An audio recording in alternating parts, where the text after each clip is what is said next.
And by this time, too, German society was clearly in the throes of dissolution. Following the bomb attempts, Hitler transferred more power to the SS and the party. Himmler had already been Reich Interior Minister for nearly a year. The civil service carried on its routine business as usual, but the army leadership was increasingly sidelined, above all by the SS, whose military sections and the Waffen-SS increasingly took over a leading role in the fighting. But the defeat of the bomb plot, the rapid tightening of security, terror, could not stop the disintegration of German society in the last months of the war. Up to this point, there had been at least some semblance of normal social and cultural life.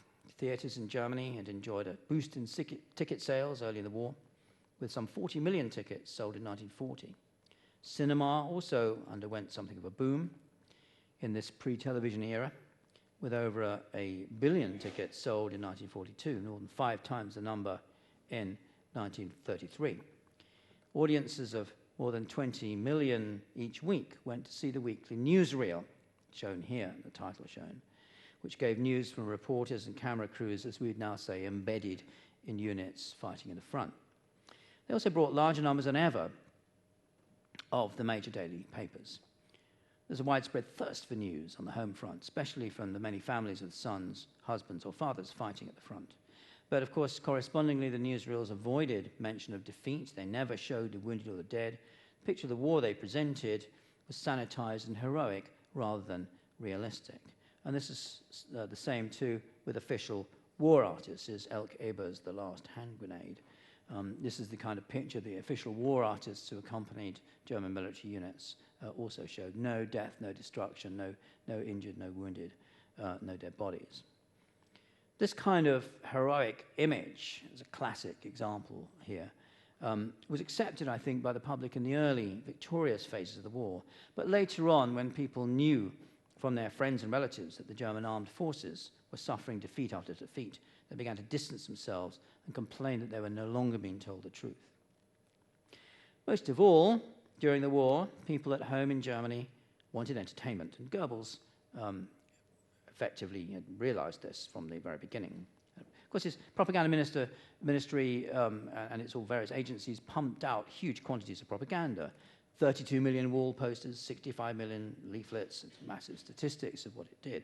But as Goebbels remarked in 1942, he said, "It's important for the war to keep our people in a good mood. We failed to do that during the First World War.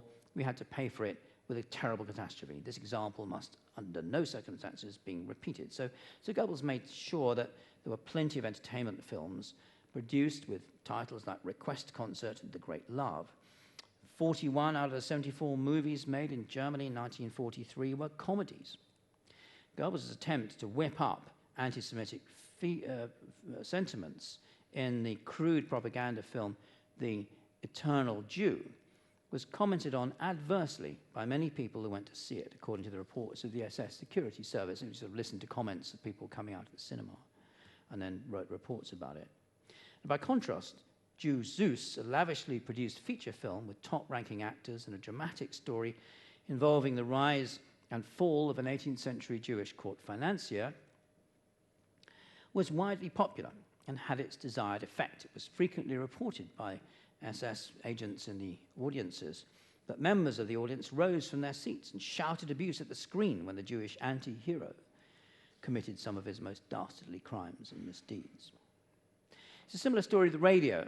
As late as 1944, the 190 hours broadcast a week on the main state radio channels contained 71 hours of popular music, 55 hours of general entertainment, 24 of classical music, with 32 hours left for talks and propaganda, 8 for general cultural broadcasts.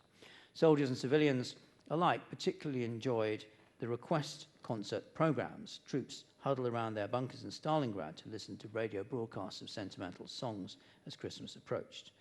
The most famous of all wartime German songs was, of course, Lili Marleen, but it had a checkered and controversial history. Describing a soldier saying goodbye to his girlfriend underneath a street lamp outside the barracks, it spoke to many of the pangs of separation, but its message was a pessimistic one, as the soldier ended by asking who would be standing with her when he was dead. Piquancy was added to the song by the fact that the singer was a woman, the popular chanteuse Lali Anderson, shown here, post-war record. In September 1942, Goebbels had her arrested for undermining the troops' morale with the song, banned her from appearing in public. When he relented, it was only on condition that she did not sing Lili Marleen.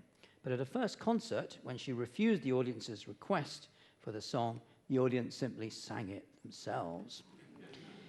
In August 1944, it was banned altogether, but by this time, the Allied forces, who originally picked it up from the powerful German radio transmitter in Belgrade, were broadcasting it back to the Germans across the lines in an attempt to demoralize them, thus, of course, proving in the end that Goebbels perhaps had been right about it all along.